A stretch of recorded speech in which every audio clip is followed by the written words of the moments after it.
Hey guys, it's Wanda from Deep South Homestead. Today we're part of the August JAMboree. Prepper Potpourri started it. Thank you, Mary Ellen, for inviting us to be part of it. We already put up the huckleberry jam the first of the month, so we're putting up a new one today. So check out all the people in the link in the description below that participated in the August JAMboree.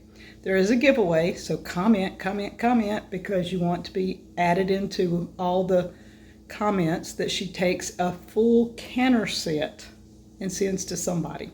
Now today, I'm gonna be a rebel canner. Y'all know me and my rebel cannon. I'm inside, I'm not out in the canning kitchen. It's about way over 100 degrees out there and it's just too hot. I'm not going out and dealing with it. So today we're in the kitchen. I'm gonna show you why I'm in the kitchen. Danny and I are doing pears. We had 2 trees that are fully loaded. We gave away some to his daughter and some to a friend. She came and got some, and we're still doing pears. I'm up to about 75 jars of pears plus some pear sauce, probably 20 jars of pear sauce. And this is pear vinegar. So I'm making it and dishes too at the same time. This is yesterday's batch of pears. Like I said, this makes me up to about 75 jars of pears and about 20 jars of pear sauce. Now, we also did Pear Relish. And my friend Sharon that came got some pears gave me an idea because I make Pear Relish, but I usually put it in the half pints.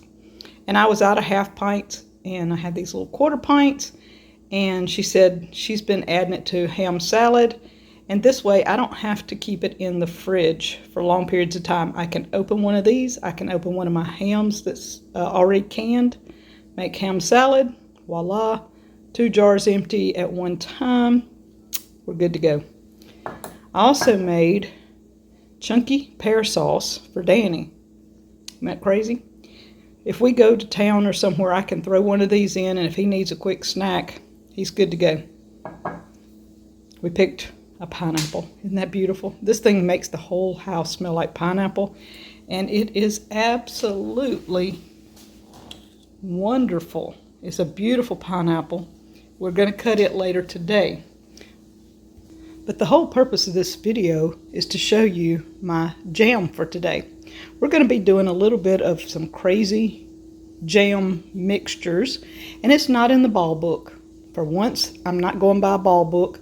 I'm going to use it for my standards, making jams and jellies.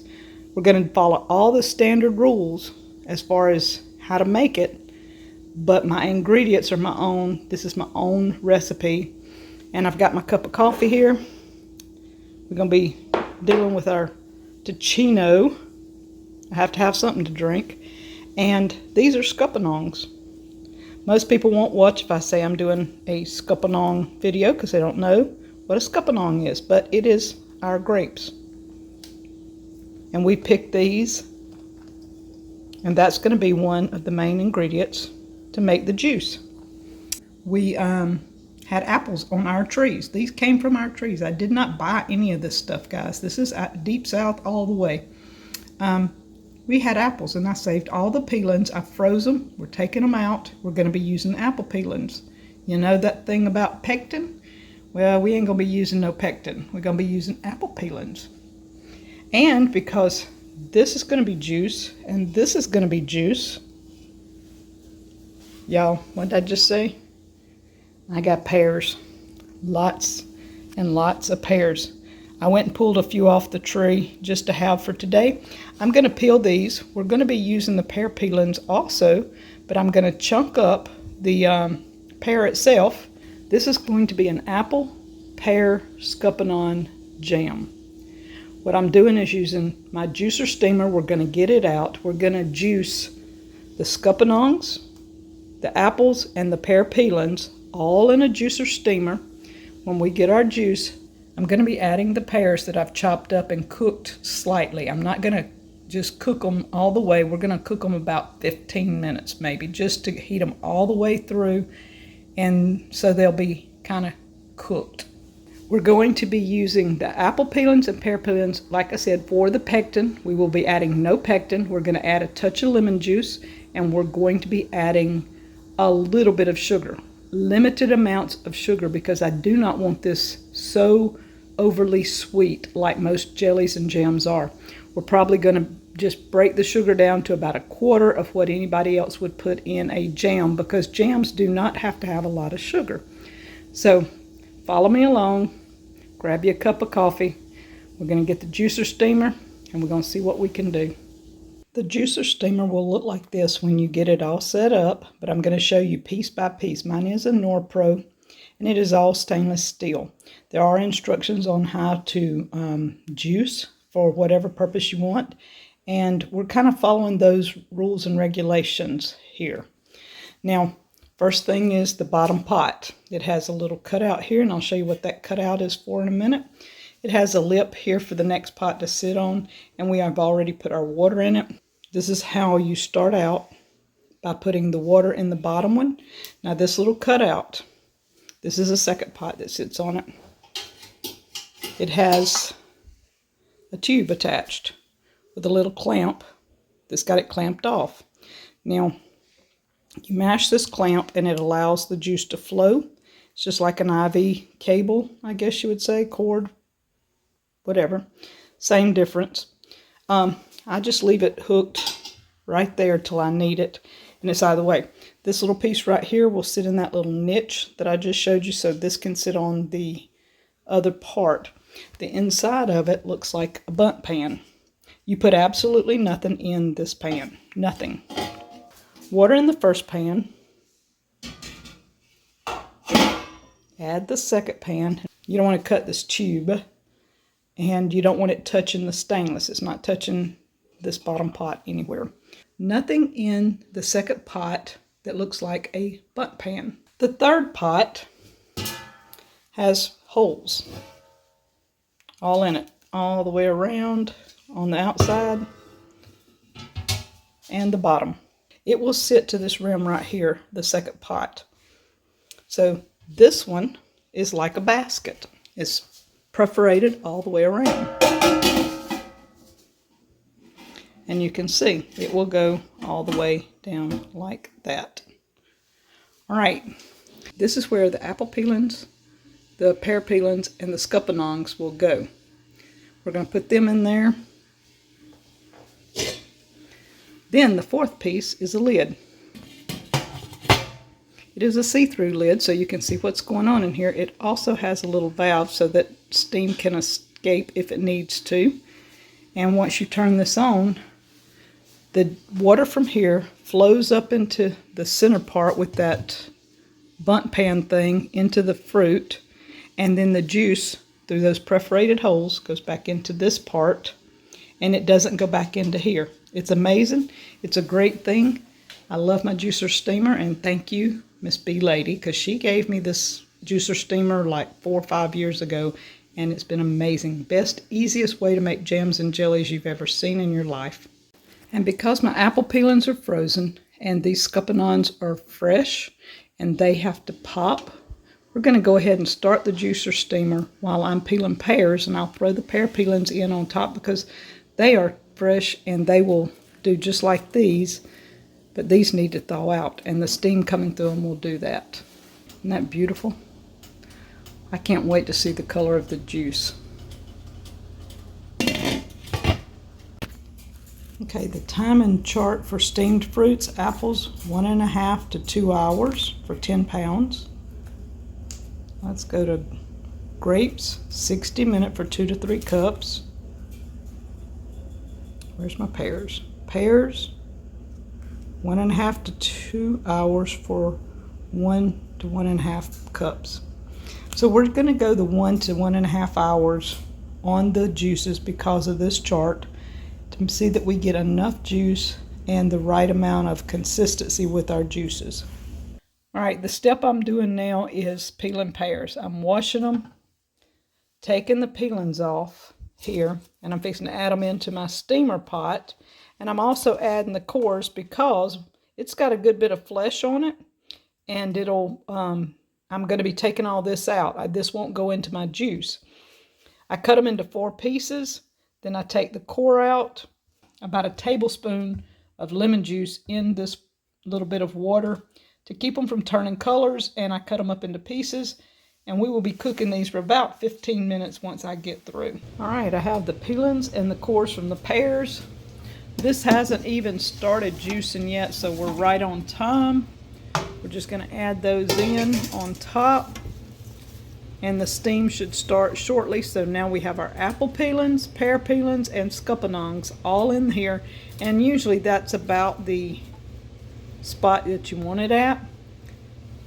It's not going to be long now. So we're going to let this go at least an hour, maybe an hour and a half. Let it be cooking. It's already been on for a while, but it hasn't started steaming because of the frozen stuff in it. Back here are the pears. I just want enough of the fruit into it to make a jam. And y'all look at this. I'm making juice. This is the pineapple that we had. I don't need a candle. It is amazing in here.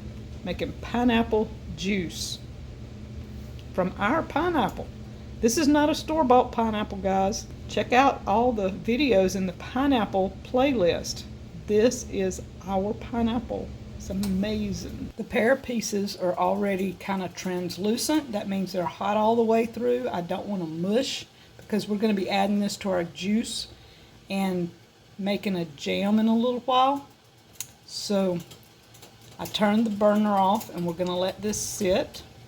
The pineapple juice is about ready to go. We'll cool it off and jar it in a little while. And the juicer steamer, you see the steam is already coming up and it's starting to cook down. All right, it's been about an hour and Danny's going to take the lid off and I'm going to show you the inside. All right, I've stirred it around. You can see the scuppernongs have busted. Everything's kind of mushy and all from the steam running through it, and that's what you want. Now we're going to show you what the juice looks like in the middle one. And this is the beauty of the juicer steamer. You see the juice? There's nothing in it. There's no seeds, no pulp, no peelings. That's what you get from a juicer steamer. And Danny's going to help me get it with this over in a pot over here. Do we need to hold this down? You mash that clamp, and just be careful because this stuff is hot. And look at that, just pure juice. No jelly bags needed, right? Nope. And smell, what do you smell? All I smell is that good smell. It smells so sweet. It's between the apples, the scuppernongs, and the pears. That's a pretty smell. It's nice. And we should have plenty to do what we're going to be doing with it to make our jam shortly. And look, the color's kind of a pinkish color.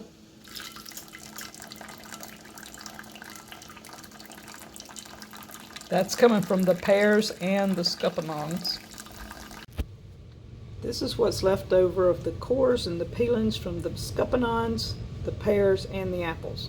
It's all kind of mushy and damp, and when it cools off, the pigs will have a field day with what's left.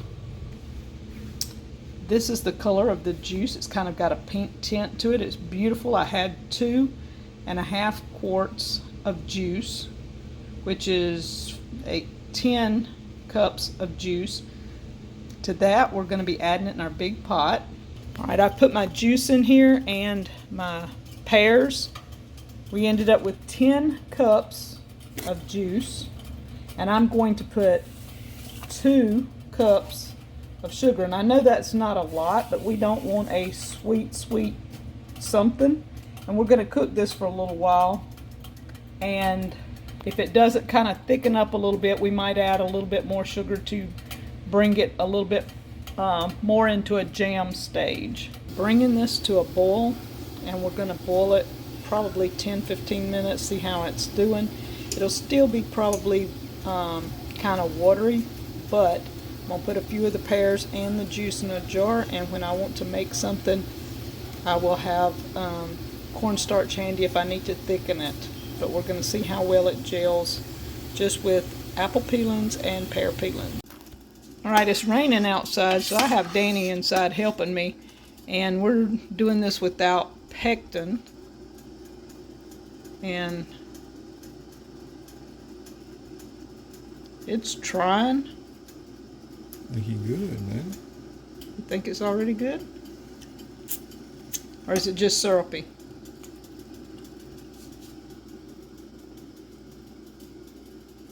It's just syrup. It's syrupy right now. So it's been over 20 minutes. We're going to let it cook a little longer. When you're making it without pectin, you got to cook the juice out, right? The watery stuff. Yeah, you gotta get the water out of it and get it down to where it's more of a sugar base. We don't have that. Yeah, we're trying to cook it about half of what it was when I started. We had 2.5 quarts, so we want it cooked down. It's cooked down maybe an inch in the pot or better. So we want to cook it a little longer. We're going to go to 30 minutes and see what it's like. All right, guys, you see, kind of looks like fruit cocktail if you want to be honest. If I'd have had some cherries, but we don't grow cherries yet. We've got a cherry tree, but when you do that, you see it's trying to sheet somewhat. It's been going a little over 30 minutes now. And I put some in the fridge for us to try, and I could have put more pears in there, I guess.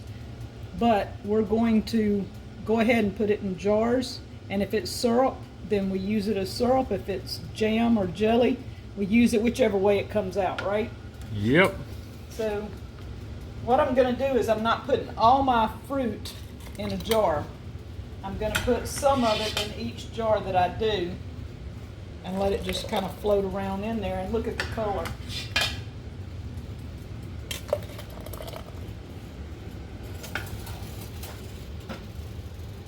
That is good.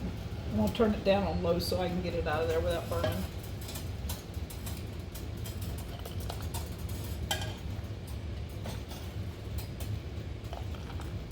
And I'm going to be doing 2 different size jars. I'm going to do some in pints, and then we're going to move over and do some quarter pints. I would love to have some half pints, but they were out of half pints, so we're going to do quarter pints. And that one's almost there.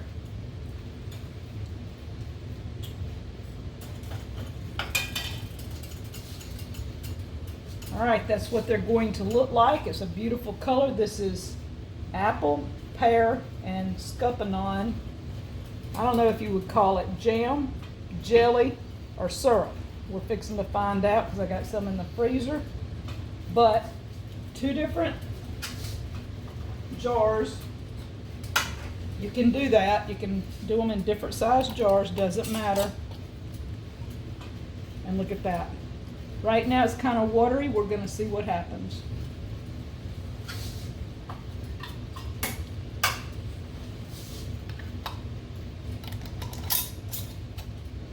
And it's hot. Very hot. And it's already trying to gel up some. Isn't that beautiful? And it's going in a hot water bath for 15 minutes approximately to preserve.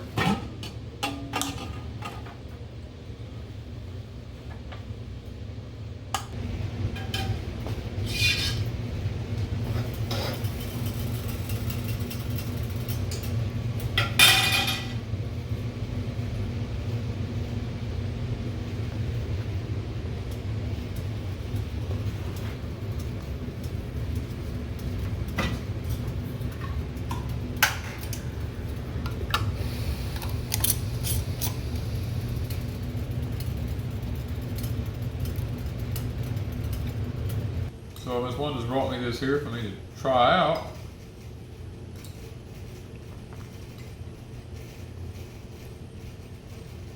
It's like super sweet. Even though I only put a couple of things of sugar in it. Yeah, it's like super sweet. It's good. And it's more of a syrupy. It's a syrup consistency, like a light syrup, not a thick syrup, but a light syrup. Now, the more sugar you add, it would have gotten thicker, and the harder I cooked it. But it cooked down really well. It'd be great on. It'd be great on something like waffles or pancakes or.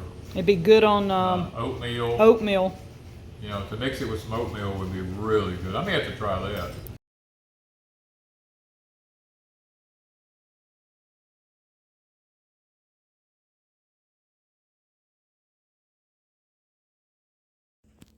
All right, guys. I ended up with 3 of my pints, 4 of the half pints, and then this much left over that I'm putting in the fridge. So guys, thank you for coming along with me today on my what am I making in the Deep South kitchen. I don't even know what to call it. So y'all put it in the comments. What would you call this? It's not really a jam. It's not really a jelly. It's just kind of a thick syrup with pears in it. So just tell me what you would call it. We're gonna have some nice syrupy something. I like experimenting, and the JAMboree gave me a chance to use things and see how it works, because a lot of people want to know, will apples and pear peelings make pectin? Well, it will, but you got to work at it. So thank you, Mary Ellen from Prepper Potpourri, for inviting us to join this collab, and we'll talk to you later from the Deep South kitchen.